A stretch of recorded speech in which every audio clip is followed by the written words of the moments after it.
Okay, so my question is how to understand and communicate effectively with an overseas client. How to understand overseas clients? Understand Overseas client, abroad client. overseas. Where are these clients? America? Yeah, USA. USA. So you don't understand American clients, or they don't understand you? No, actually, the thing is the time zone problem is a big thing because when I'm sleeping, they're awake. When they're sleeping, I'm awake. So it takes a lot of time chunk out of the working Yes. hours. Yes. And, Okay, so there's some time issues. Okay. What else? So even the bond that you have with the local client, it is not the same with the abroad clients. Right. How to improve that? How to improve what? The bond that you have with your clients. What kind of bond do you have? While understanding their brand and everything, it is much easier when you actually go and visit the offices and meet them in person and everything, but it's not possible with abroad clients. I see. Okay. Do you feel close and connected to me? Yeah. Have we ever met in person? No. Do you feel like you know more people that you've seen in person or more people that you've never seen in person? Depends. Yes. What does it depend on? It depends on how much I have communicated with that person. Okay. So I think I know more people who I've met. Oh, okay. That's interesting. Well, I'm just telling you from my own personal experience. I know more people online than I've met in person because the location and the time that I have available is finite. So I'm not able to do that. And most of my clients I never meet in person at all. So it doesn't matter to me if they're in China, in India, or in America, New York, wherever. It doesn't really matter. Conference organizers book me without even talking to me in person or on the phone even, just through emails. Right. So is it our perception that the bond is formed and it's tighter because we met in person, or is it because the kind of dialogue, the richness and the depth of what we talk about is greater? The answer is number 2. Yeah. The depth of the conversation, not the fact that we're in the same physical proximity as one another, is what determines the strength of the bond.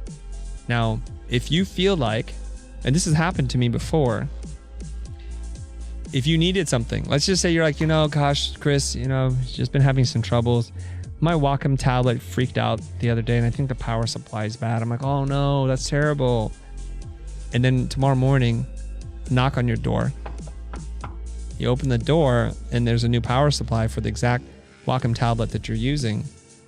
How do you feel?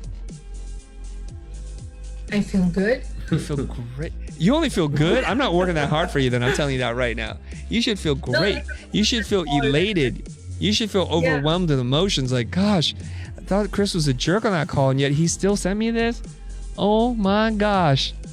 Oh my gosh. That's what you should be thinking. And that is through an act of listening and acting. I listened to you, I heard you, I acted. None of that requires me to be physically next to you. Actually, you may even be more impressed the fact that I'm not down the street from you. That a stranger across distant lands and oceans can reach out and make an impact on you, right? Yeah. Do you know where this is going?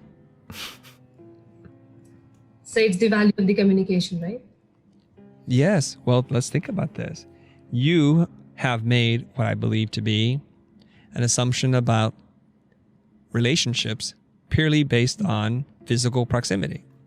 That if you can deliver on the promise of a person who wants to earn your trust, you can do that a lot of different ways. Right. And what we realize is that a lot of times an expression of appreciation or love is just to really give people your attention. Mm-hmm. And you can demonstrate that a lot of different ways. So when you and I talk like this, let's pretend like you're my client. And then I gave you an audio recording of this later. And I transcribed the notes for you and summarized it in email. Then I gave you a clear plan of action. So based on our call today, I recommend A, B, C, and D. Here are the links that you asked for. Everything is done. What I've done is I've shown you in very clear, demonstrative ways how I'm paying attention to you. And that should make you feel warm in here. Right? Yeah. Okay. Next problem is the time difference. So American clients already know you're in India, right? Yeah. Of course they do. Because you look different and you sound different. And I don't mean different and bad. It's just different. Yeah, different. So they know you're in different time zones. So what you want to do is you want to find the most comfortable overlap. If you keep working with American clients, you have to say something like, you know what? The end of your day is the beginning of my day, and it's fantastic because that's when I find that my clients are most focused. They have a good idea of what they want, and you leave the office and I begin to work. Yeah. Right. And if they feel uncomfortable with that, it's like, well, we still have concerns about how we're going to work. They're fine. I'll readjust my schedule. So for this project, it's worth it to me for me to wake up when you wake up and go to sleep when you go to sleep, if that makes you feel more comfortable. That's option number 2. Option number 3 is you hire a virtual assistant to take the calls, take the notes, and so that when you get up, you get those notes. In order to be able to do that, you have to charge a lot more money, and that's fine too. And you can present all those 3 to your clients. I can adjust, you can adjust, and it'll be fantastic. I can adjust to you. That's another option. Option number 3 is I can hire somebody to be right on your time zone as well. It's going to make it a little bit more expensive, but we're okay with that, right? It will be convenient. Not a big deal. I work with clients in Japan and Germany and all over the world. We just adjust. And I tell them, I assure them the time difference is not going to be their problem. It will be my challenge to solve. Once you start working with somebody, they really don't want to be talking to you all the time. So you're only talking about a few critical calls. Yeah. Right? A kickoff, midway checkpoint, final review. So you're committed to about 3 days in which you have to adjust your time. I would adjust it so that it works for them. And over time, after they hire you, like, you do whatever you want. Here's the brief. Here's the money. We're wired it to your account. Just do it.